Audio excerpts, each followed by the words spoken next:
Hello and welcome to Ditching Hourly. I'm Jonathan Stark. Vocal coach and acapella group leader Adrian Goldner joined me on Ditching Hourly to brainstorm ways to package and price his expertise in more profitable ways. Unfortunately, I forgot to click the record button, so I'll have to recap our conversation on my own. Anyway, here's Adrian's background. A few things. He's a vocal coach certified in something called the CVT method. He runs an acapella choir group and makes a modest monthly income from membership dues and gig fee percentages. He has a handful of private vocal students who are not pros and mostly just sing for fun. He works a few hours per week teaching vocal lessons to students in a private university, and he prefers working with pros rather than beginners, so the university gig and the lessons for hobbyists are not particularly satisfying to him. One of Adrian's biggest questions was how to take this patchwork of experiences and increase his fees through value pricing. He said that most buyer expectations for something like private vocal lessons is that the student would pay like a fixed amount per lesson and that the amount would be pretty low. He couldn't really imagine justifying even doubling his lesson fees, never mind 10xing them or more. We talked about a few different business models that might make sense for someone like him, someone with specialized expertise. And he mentioned that he didn't want to scale by hiring employees or starting a school or anything like that. He wanted to stay solo and remain fairly hands-on with his clients and students. So the business model that felt like the best fit for me was the authority model, which in general, the authority model has a basic starter product ladder that looks something like, from the top down, $50,000 plus custom projects that you'd probably value price, 5,000-ish roadmap-y type of products, which would be a productized service where you deliver a diagnostic with recommendations and an execution plan of some kind. And at the bottom level, some sort of 500-ish paid phone call, for a one-off short paid consultation. I just broadly can think of these things as project, roadmap, and call. You might use different names in an authority business. You almost definitely will use different names, more specific names, but just to broadly categorize them, there's sort of like a 10x magnitude jump between each level. So from the bottom, it'd be like either 500 or 5,000 or 50,000 and above, or 100 and 1,000 and 10,000 and above, depending on where you're starting. Okay, so the trick with the authority model is that you have to become the go-to person for solving an expensive problem for a very specific niche market who ideally has a high degree of purchasing power, like they've got a lot of money. Adrian couldn't really get his head around the idea of value pricing a one-on-one vocal project, so I tried to come up with an example. So here's the one I came up with on the spot.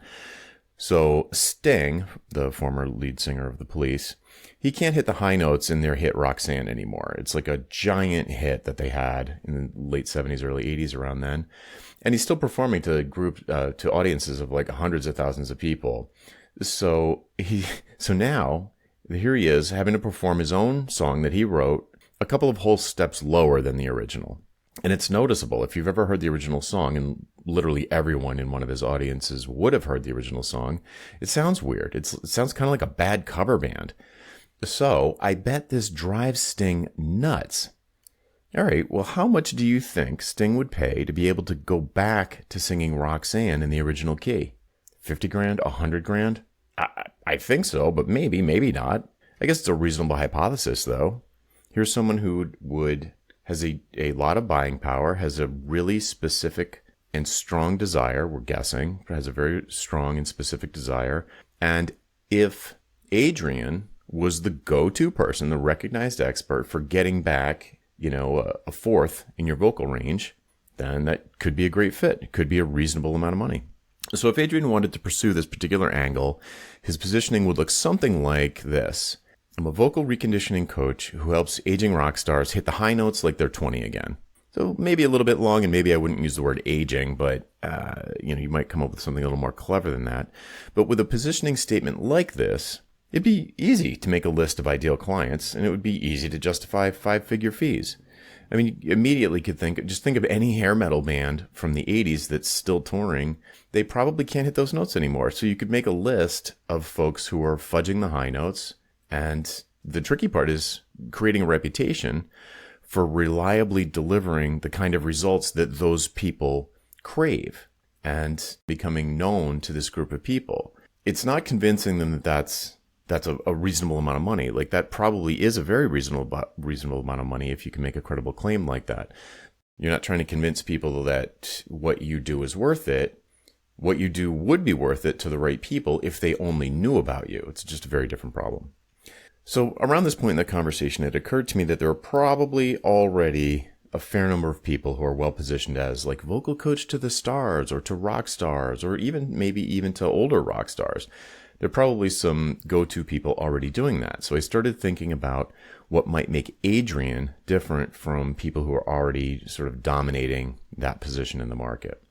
So the thing that jumped out to me immediately was his experience with vocal groups, not just individual singers. This more focused target market immediately created a new Rolodex moment for me with groups like Pentatonix and BTS and Blackpink, any band that has multiple lead singers. So maybe Adrian could even combine the hit the high notes like you're 20 again positioning with the voice training for vocal groups and start out with a laser focus like this. I'm a vocal reconditioning coach who helps old school boy or girl bands hit the high notes like they're 20 again. Unlike other vocal coaches, I specialize in the unique challenges of integrating multiple voices in harmony. So when I said something along those lines on the call, and Adrian kind of lit up a little bit at this idea because he immediately felt uniquely qualified to excel at this very specific intersection of a niche market and a specialized expertise.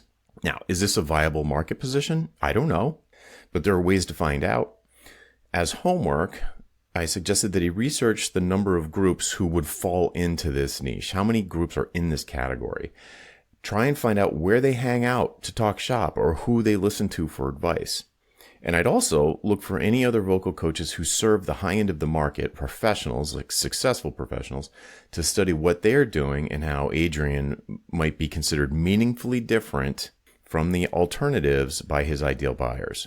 So he said he'd try that and report back.